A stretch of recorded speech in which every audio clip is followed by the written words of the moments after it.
আসসালামু আলাইকুম আপুরা ভাইয়ারা কেমন আছেন? এই তো আলহামদুলিল্লাহ আমি আপনাদের বোন সুরাইয়া ভালো আছি। আমি সোনিয়া ক্রাফট থেকে ভিডিও করছি এবং কথা বলছি। তো বৃষ্টির পানির ছিটা আসতেছে আমার জানালা দিয়ে, সেই জন্য একটু তেলের ভিতরে ইয়ে হচ্ছে।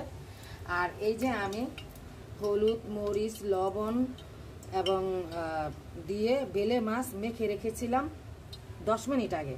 এখন এটা আমি ভেজে নিব, হালকা ভেজে নিব। বিসমিল্লাহ।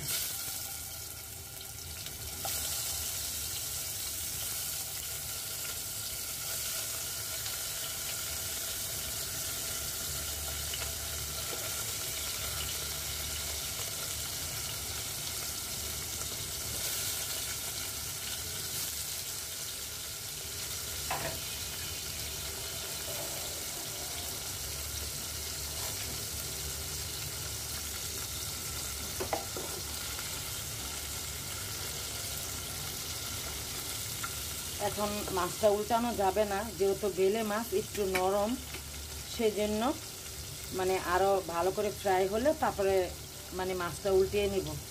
আর এই মাছটা আমি একটু হালকা মানে ভাজবো। আমি কাঁকরোল এবং আলুগুলি একটু হালকা ভেজে নিচ্ছি। মাছ এখন আমার ভাজা হয়ে গেছে, বেলে মাছ। এখন আমি কাঁকরোল আলুগুলি ভেজে নিচ্ছি, অল্প একটু ব্রাউন কালার হলেই আমি নামিয়ে ফেলবো। এই যে দেখুন একটু একটু কিন্তু লালচে মানে বাদামি কালার হয়ে গেছে, এই যে দেখা যাচ্ছে। তো এইভাবে কাঁকরোল আলু ভেজে রান্না করলে তরকারির স্বাদ কিন্তু দ্বিগুণ বেড়ে যায়। আবার পটল আলু দিয়েও ভেজে রান্না করলে যে কোনো মাছ দিয়ে খুব মজা লাগে। এখন আমি উঠিয়ে নিব, এগুলি আমার ভাজা হয়ে গেছে। আমার মশলা কষানো হয়ে গেছে, কারণ মশলা দেখাই নেই, ভিডিওতে রাখি নাই, অফ ক্যামেরায় দিয়েছি। কারণ এখানে আদা রসুন পেস্ট দিয়েছি, ধনিয়ার গুঁড়া, হলুদের গুঁড়া, মরিচের গুঁড়া এবং একটু জিরার গুঁড়া দিয়েছি। তো আপনারা কমিয়ে বাড়িয়ে মানে পরিমাণ মতন মশলা দিতে পারেন। লবণও দিয়েছি। কিন্তু এখন আমি এই যে ভেজে রাখা কাঁকরোল আলুগুলো দিয়ে দিচ্ছি।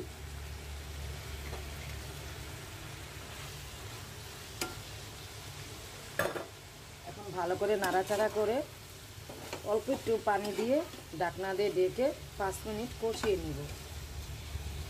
এভাবে একবার হলো রেসিপিটা ট্রাই করে দেখবেন।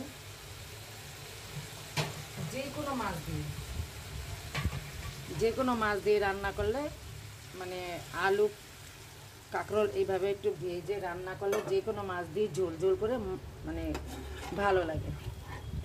আপনার ভাইয়ার কি বলবো, আপনার ভাইয়া তো এইসব তরকারিগুলো খুবই পছন্দ করে। আর ভাজি, কাঁকরোল আলু দিয়ে ভাজি, তাছাড়া আলু দিয়ে এই করলা বা উস্তে এগুলি দিয়ে ভাজি করলে সে ভীষণ পছন্দ করে। তো যাই হোক, এখন আমি 5 মিনিটের জন্য কষানোর জন্য আমি ঢাকনা দিয়ে ঢেকে দিব। যারা লাইক দিয়ে ধৈর্য সহকারে আমার ভিডিওটি প্রথম থেকে দেখতেছেন, সবাইকে অসংখ্য ধন্যবাদ।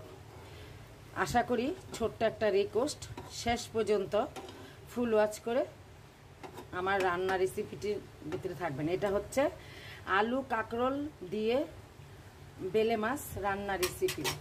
এখন আমি ঢাকনা দিয়ে ঢেকে দিচ্ছি 5 মিনিটের জন্য। আমার কাঁকরোল আর আলু কষানো হয়ে গেছে।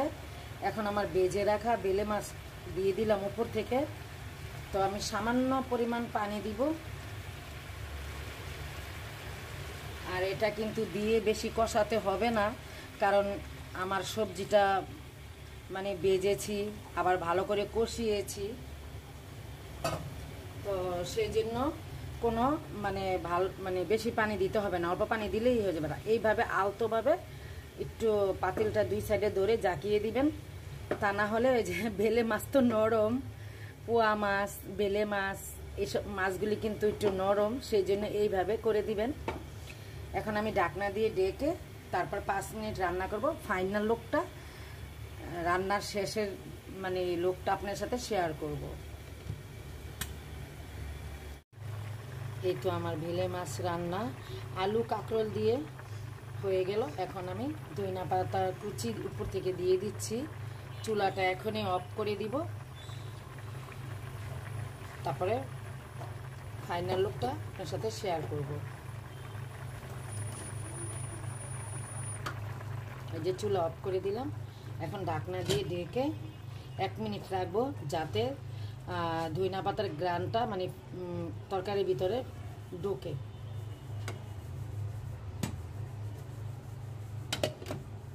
ফিরে আসছি পরে। এই যে আমার আলু কাঁকরোল দিয়ে ভেলে মাছের রান্না রেসিপিটা হয়ে গেছে। ফাইনাল লুক দেখুন, কত সুন্দর কালার এসেছে। আমি কিন্তু তেল এবং মশলার পরিমাণ একেবারে কম দিয়েছি। আপুরা ভাইয়ারা, আপনাদের পছন্দ মতন আপনারা তেল মশলা কমিয়ে বাড়িয়ে দিতে পারেন। তো সবাই ভালো থাকবেন, সুস্থ থাকবেন। আসসালামু আলাইকুম, আল্লাহ হাফেজ।